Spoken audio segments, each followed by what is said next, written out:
Pemirsa, berjumpa lagi bersama kami dalam pembahasan buku Sekolah Sahabat Kita yang judul besarnya mengenai Injil dalam Kitab Galatia. Pada saat ini kita akan mempelajari bagaimana Paulus terus menyampaikan akan kebenaran firman Tuhan dimanapun dia berada. Walaupun dalam setiap ujian-ujian yang dia hadapi, dia tetap mengandalkan Tuhan di dalam kehidupannya. Begitu pula dengan kita yang hidup di akhir zaman ini. Biarlah kita boleh tetap semangat untuk terus menyampaikan akan kasih Tuhan, melakukan setiap perintah Tuhan yang kita sudah baca setiap hari dalam kehidupan masing-masing kita. Dan biarlah hari demi hari kita boleh menjadi seseorang atau sosok karakter yang mengkarakterkan akan Yesus di dalam kehidupan kita. Dan pada saat ini kami mengundang akan seluruh anggota keluarga dan saudara-saudara semua. Kita boleh berkumpul bersama-sama. Kita akan mempelajari nasihat firman Tuhan pada saat ini dan juga dapat menyiapkan akan Alkitabnya masing-masing sehingga kita dapat membacakan setiap ayat-ayat yang akan kita sampaikan. Kita akan masuk ke dalam judulnya Iman Perjanjian Lama. Pemirsa bisa buka di dalam Galatia 3 ayat 13. Dikatakan Kristus telah menebus kita dari kutuk hukum Taurat dengan jalan menjadi kutuk karena kita. Sebab ada tertulis, terkutuklah orang yang digantung pada kayu salib. Seorang anak kecil membuat sebuah perahu kecil, dicat dan dihias dengan indah. Suatu hari ada seseorang mencuri perahunya sehingga hatinya menjadi susah. Pada suatu hari ketika melewati sebuah toko gadai, ia melihat perahunya. Dengan senang ia berlari menemui pemilik toko itu dan berkata, "Itu adalah perahu kecil saya." "Tidak," kata pemilik toko itu adalah milikku karena saya membelinya. "Ya," sahut anak itu, "tetapi itu milik saya karena saya yang membuatnya." "Baiklah," kata pemilik toko itu, "jika engkau mau membayar $2 kepada saya, engkau dapat memilikinya. Itu uang yang banyak bagi seorang anak yang tidak memiliki sepeser pun." Meskipun demikian, ia memutuskan untuk memilikinya. Jadi dia memotong rumput, melakukan segala jenis pekerjaan, dan tidak lama kemudian ia memiliki uangnya. Dia berlari menemui toko dan berkata, "Aku mau ambil perahuku." Dia membayar harganya dan menerima perahunya. Ia memegang perahu itu, memeluk dan menciumnya dan berkata, "Perahu kecilku, aku mencintaimu. Engkau milikku. Engkau 2 kali milikku. Aku yang membuatmu dan sekarang aku membelimu." Ya, begitu pula dengan kita. Artinya kita 2 kali milik Tuhan. Dia menciptakan kita dan kita masuk ke pegadaian setan. Lalu Yesus datang dan membeli kita dengan harga yang mengerikan. Bukan perak dan emas tetapi darahnya yang mahal. Kita ini milik Tuhan melalui penciptaan dan penebusan. Ya, jadi bagaimana begitu luar biasanya kasih Tuhan bagi masing-masing kita. Yang tadi seorang anak ini, bagaimana dia membuat perahu ini dengan susah payah. Ya, dia sudah memikirkan apa yang harus dilakukannya. Tapi bagaimana perahu itu dicuri, tapi dia ingin perahu itu supaya menjadi miliknya lagi. Ya, sehingga anak ini bekerja keras untuk mendapatkan $2 itu sehingga dia dapat membeli kembali perahunya. Ya, begitu juga kasih Tuhan bagi masing-masing kita. Ya, Tuhan sudah membeli kita dengan darahnya. Ya, nyawanya dia korbankan untuk kita. Ya, kalau kita merenungkan akan pengorbanan Tuhan dalam kehidupan masing-masing kita. Ya, kalau kita berdoa dengan sungguh-sungguh, kita membaca itu, mungkin kita merasa terharu, mungkin kita merasa kita ini tidak ada apa-apanya. Ya, sehingga kita mau, "Tuhan bantu saya supaya saya juga dapat merasakan akan kasih-Mu di dalam kehidupan saya dan bantu saya juga untuk mengasihi orang-orang di sekitar saya." Ya, karena itulah yang harus kita lakukan dalam kehidupan kita. Bukannya kita mau membalas akan kebaikan Tuhan, tapi apa yang dikatakan oleh nasihat firman Tuhan di dalam Alkitab, di dalam buku-buku nubuat yang kita sudah baca setiap harinya. Ya, bagaimana kita praktekkan itu di dalam kehidupan kita. Ya karena kita hidup di dunia ini ya hanya sementara. Ya karena Tuhan berjanji Dia akan menyiapkan suatu tempat yang akan membuat kita aman. Ya di sana tidak ada lagi duka cita, tidak ada lagi sakit penyakit. Itulah janji Tuhan untuk masing-masing kita. Ya dan bagaimana Tuhan memberikan pilihan. Ya kalau kita memilih ya untuk mengikutinya dengan sepenuh hati, maka kita akan mendapatkan kehidupan yang kekal itu. Kalau kita memilih untuk mengikuti si jahat dalam kehidupan kita, maka di akhir nanti kita akan binasa. Biarlah setiap nasihat firman Tuhan yang sudah kita yakini, yang sudah kita percayai dalam kehidupan kita, biarlah kita lakukan itu dengan sepenuh hati kita. Biarlah kita terus memandang kepada Tuhan yang menciptakan kita di dunia ini. Biarlah kita terus melakukan setiap apapun dalam kehidupan kita dengan penuh doa, menyerahkan kehidupan kita kepadanya. Jadi kalau kita melihat bagaimana Paulus mengatakan kepada orang Galatia yang bodoh, bagaimana mereka melihat pada saat Paulus menyampaikan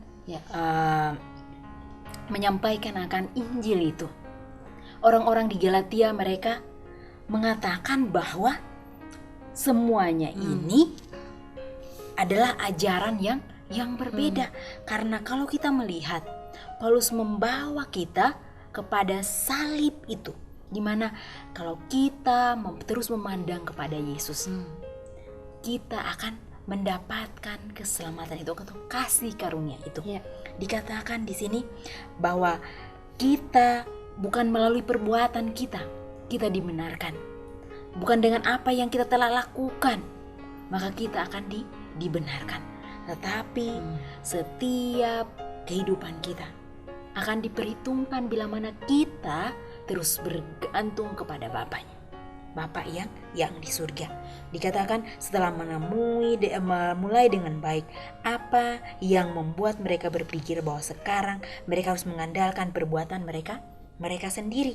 Perbuatan mereka sendiri tidak cukup untuk membenarkan kehidupan mereka.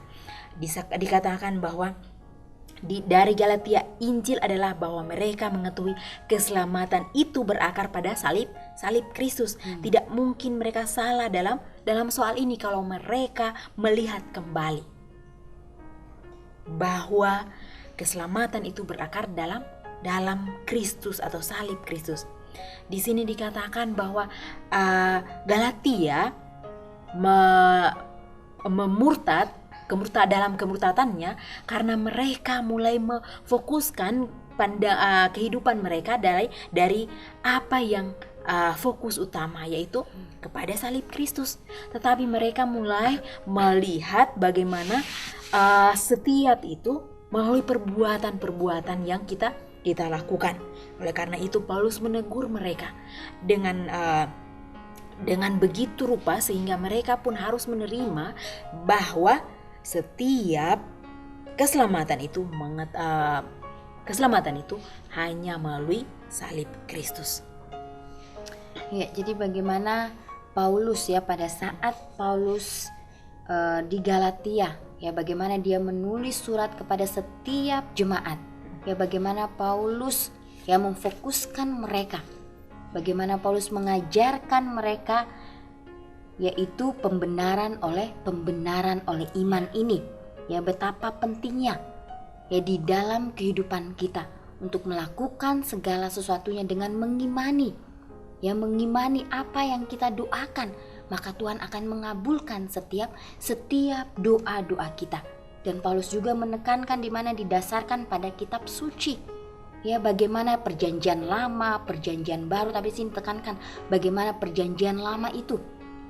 Ya bagaimana iman di perjanjian lama, bagaimana tokoh-tokoh yang sudah kita baca dalam perjanjian lama mempunyai iman yang luar biasa. Ya walaupun mereka sebagai manusia ya masih ada kelemahan-kelemahan daripada tokoh-tokoh di Alkitab ini, tapi bagaimana mereka mau bangkit kembali ya untuk mempunyai hidup yang baru bersama-sama dengan Tuhan. Ya Paulus menekankan bagaimana kehidupan kita terus andalkan Tuhan di dalam kehidupan kita walaupun kita sempat terjatuh. Ya, tapi biarlah kita boleh bangkit kembali. Ya, jangan kita pernah menyerah. Ya, biarlah setiap bisikan-bisikan setan itu yang dibisikkan kepada kita, biarlah kita lawan itu dengan kuasa Tuhan. Kita andalkan Tuhan. Ya, walaupun kita pernah jatuh, tapi Tuhan tidak pernah meninggalkan kita. Ya, bagaimana Paulus terus menguatkan dengan setiap kata-katanya, menghibur setiap orang supaya kembali ya ke dalam firman Tuhan dan dalam kitab suci ini, ya, untuk terus mengandalkan Tuhan di dalam kehidupan kita sehari-hari. Dan kalau kita melihat dari Alkitab, baik Perjanjian Lama, Perjanjian Baru, menjelaskan kepada kita untuk mengetahui dasar iman kita sebenarnya. Bagaimana kita dapat melihat kasih karunia Tuhan itu dari awal penciptaan sampai kepada kedatangannya nanti. Kasih karunia Tuhan dijelaskan dalam Alkitab sehingga kita dapat mengerti betapa luar biasanya Tuhan kita itu, betapa besar dan panjang sabar Tuhan itu bagi masing-masing kita. Dan kalau kita melihat sebagaimana Abraham imannya diperhitungkan, dikatakan apa arti ketika ia berkata, itu Paulus sendiri berkata bahwa iman Abraham diperhitungkan kepadanya sebagai kebenaran. Iman seperti apa yang Abraham miliki sehingga dia dapat diperhitungkan. Dan kalau kita melihat dalam diri kita masing-masing saat ini, apakah kita juga sudah melihat atau kita sudah diperhitungkan melalui kehidupan kita, melalui tingkah laku kita, melalui apapun yang kita lakukan? Apakah kita sudah mencerminkan kebenaran itu? Apakah kita sudah mencerminkan karakter Kristus dalam kehidupan ini?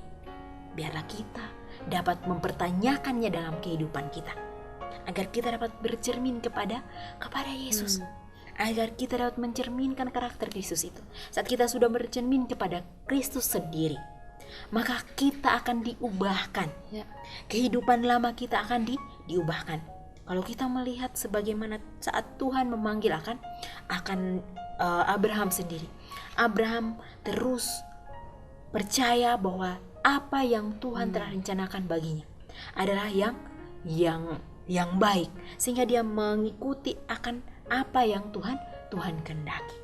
Dia meninggalkan tempat kelahirannya, dia meninggalkan keluarganya dengan tidak mempertimbangkan sesuatu yang tidak mempertimbangkan hal-hal dunia yang akan, atau tawaran-tawaran dunia yang akan membawa dia jauh daripada Tuhan, tapi dia mengikuti akan apa yang telah Tuhan rencanakan bagi dia, sehingga dia dijuluki sebagai bapak orang percaya. Bagaimana imannya yang begitu sempurna menjadikan kita sebuah pelajaran bahwa kita pun harus memiliki iman yang sama dan memiliki iman seperti Yesus Kristus. Itu tidak bergantung kepada kekuatannya. Kalau sebagaimana Abraham sendiri, dia mempertimbangkan bergantung kepada kekuatannya sendiri, dia tidak mungkin menuruti akan perintah daripada Tuhan sendiri untuk tinggalkan kehidupan nyamannya dia dan pergi ke tempat di mana akan ditunjukkan kepadanya. Tapi karena dia terus bergantung kepada Bapa, dia yakin dan percaya bahwa Tuhan yang sama yang telah memimpin dia di waktu yang lalu akan memimpin dia di masa yang akan datang. Biarlah kita pun dapat melihat penurutan Abraham bukan berdasarkan pembenaran, bukanlah dasar pembenarannya, melainkan hasilnya. Ia tidak melakukan perbuatan agar dibenarkan. Ia melakukannya karena ia telah dibenarkan. Pembenaran menuntut kepada penurutan, bukan sebaliknya. Pada saat dia dibenarkan, bukan perbuatan baiknya yang dia membawa dia kepada satu pembenaran atau satu kebenaran, tapi saat dia melakukan itu karena dia sudah dibenarkan. Saat kita menyadari bahwa Kristus telah menyelamatkan kita, maka buah-buah dari kehidupan kita akan menunjukkan rasa syukur kita kepada Tuhan. Ya, jadi bagaimana Injil dalam perjanjian lama. Ya, bagaimana di sini Paulus ingin supaya orang-orang yang dia temui, baik itu perjanjian lama, baik itu perjanjian baru, mempunyai hubungan yang sangat erat. Ya, bagaimana Injil itu adalah satu, bukan dua, bukan tiga, tapi hanya satu. Ya, kebenaran firman Tuhan yang Tuhan sudah berikan bagi masing-masing kita. Di sini dikatakan juga dasar perjanjian Tuhan dengan Abraham berpusat pada janji-janji Tuhan kepadanya. Ya, oleh karena itu panggilan Abraham melambangkan intisari Injil, yaitu keselamatan oleh iman. Ya, bagaimana di sini Paulus ingin menyampaikan, dia ingin membuat suatu kesimpulan pembenaran oleh iman itu, bagaimana orang-orang atau tokoh-tokoh dalam Alkitab ini memang mereka yang mempercayai Tuhan oleh karena iman mereka. Ya, oleh karena iman yang mereka miliki, iman kepada Tuhan sendiri, sebagaimana pada saat kita mengingat pada saat Yesus berada di dunia ini. Ya, bagaimana dia sering ya menyingkirkan dirinya seorang diri untuk berbicara dengan Bapaknya yang di surga. Bagaimana Yesus mengandalkan akan Bapaknya. Ya, biarlah kita juga mempunyai iman seperti Yesus, mengandalkan Tuhan di dalam kehidupan kita. Ya, bagaimana sini intisari Injil, yaitu keselamatan oleh iman. Ya, bagaimana Paulus ingin membawa pikiran kita, ya, pembenaran oleh iman ini sudah dituliskan di dalam perjanjian lama itu, sehingga ini mempunyai hubungan perjanjian baru, pembenaran oleh iman itu tetap ada di dalam kehidupan kita dan di dalam Injil ini. Ya, di sini juga dikatakan kita sering mendengar ungkapan kasih karunia yang murah. Ya, sebenarnya kasih karunia yang bukan murah, ya, tapi kasih karunia yang gratis. Ya, Tuhan berikan itu secara gratis. Ya, tidak ada harganya. Itu diberikan bagi masing-masing kita, setiap umat-umat Tuhan. Ya, tergantung dari diri kita. Ya, bagaimana kita yang menilai itu dalam kehidupan kita. Biarlah kita berdoa dengan sungguh-sungguh, meminta tuntunan Tuhan apa yang harus kita lakukan ya di akhir zaman ini. Ya, sehingga Paulus ingin supaya pada saat kita mempelajari setiap nasihat firman Tuhan, bukan saja kita hanya teori dan teori, tapi biarlah kita mempunyai praktek sehingga itu seimbang. Ya, jangan timpang sebelah atau jangan pincang, tetapi seimbang, berjalan bersama-sama. Ya, disinilah kita harus mengerti, ya, dengan kesungguh-sungguhan kita meminta akan tuntunan Tuhan sendiri. Dan kalau kita melihat bagaimana kasih karunia Tuhan itu, kita telah ditebus dari kutuk dosa itu, dari kutuk yang sangat mengerikan itu. Pelajaran demi pelajaran, Paulus membawa kita ke satu pemahaman bahwa bukan usaha kita dapat dibenarkan, tapi melalui kasih karunia, melalui pengorbanan Kristus yang sangat luar biasa. Kalau kita melihat di ayat inti kita, dikatakan bahwa Kristus telah menebus kita dari kutuk hukum Taurat, dengan jalan menjadi kutuk karena kita. Sebab ada tertulis, terkutuklah orang yang digantung pada salib itu. Bagaimana Yesus menanggung semua yang harusnya kita yang tanggung, tapi dia tanggung untuk membebaskan kita dari kutuk dosa itu. Tapi sekarang ini pilihan ada di tangan kita. Apakah kita akan menerima kasih karunia itu dengan seutuhnya sehingga kita berjalan seperti Abraham? Karena dia telah menerimanya, maka dia dapat memantulkan karakter Kristus itu, buah-buahnya dapat membawa dia lebih dekat kepada Tuhan. Apakah kita akan sama saat kita melihat kita sudah ditebus, kita sudah dibebaskan? Apakah kita akan menggunakan hal itu untuk kepujian dan kehormatan bagi nama Tuhan? Atau kita menggunakannya untuk meninggikan akan diri kita masing-masing? Inilah yang kita harus lihat dari setiap pelajaran. Kasih karunia Tuhan, seperti yang tadi Ivon katakan, dia memberikannya secara cuma-cuma. Tapi seringkali kita menganggap hal itu hal yang sepele. Oleh karena kita masih mempunyai keinginan demi keinginan yang membuat kita jauh daripada rencana Tuhan. Tapi bila mana kita sudah mempelajari pelajaran ini, mari kita merenungkan, apakah saya sudah diperhitungkan di dalam iman, saya sudah diperhitungkan sebagaimana Abraham diperhitungkan sebagai kebenaran. Apakah kita mempunyai hal yang sama dalam kehidupan kita? Di sini dikatakan di atas Kristus sebagai pengganti dan pengaku kita terletak kejahatan kita semuanya.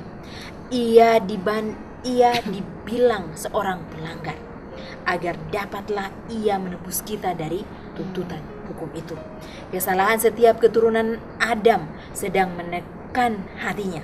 Murka Tuhan terhadap dosa, pertunjukan yang mengerikan tentang sikap tidak senang Tuhan karena kejahatan, memenuhi jiwa anaknya dengan kegemparan. Selama masa hidupnya, Kristus telah memasyurkan kabar baik tentang kemurahan Bapa dan kasih-Nya yang mengampuni kepada dunia yang sudah jatuh.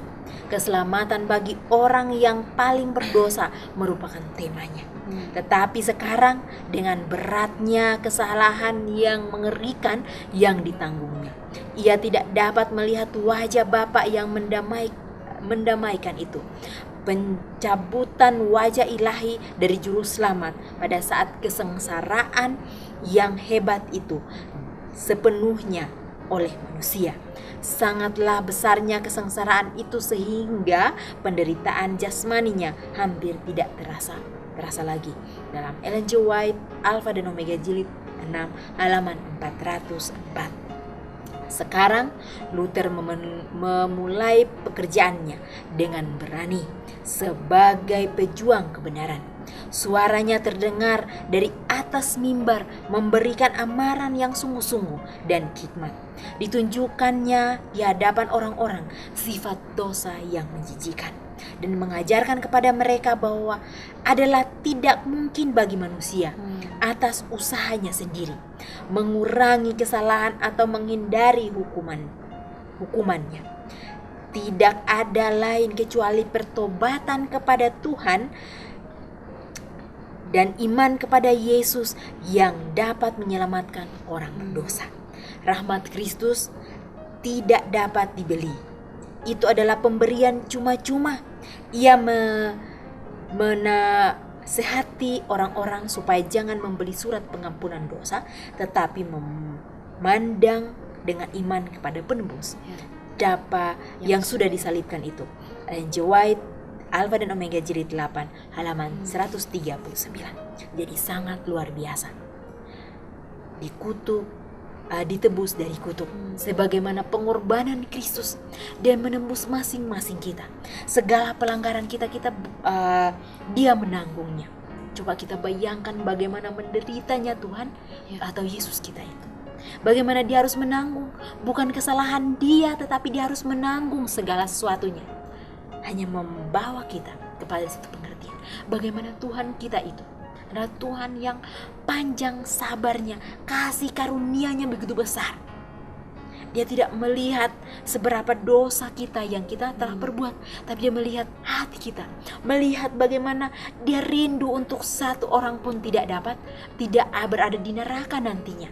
Dia merindu satu orang pun tidak tertinggal di dunia ini. Dia rindu agar kita semua dapat diselamatkan bersama-sama dengan Dia masuk ke dalam kerajaan Tuhan, sehingga Dia rela datang melalui pengorbanannya.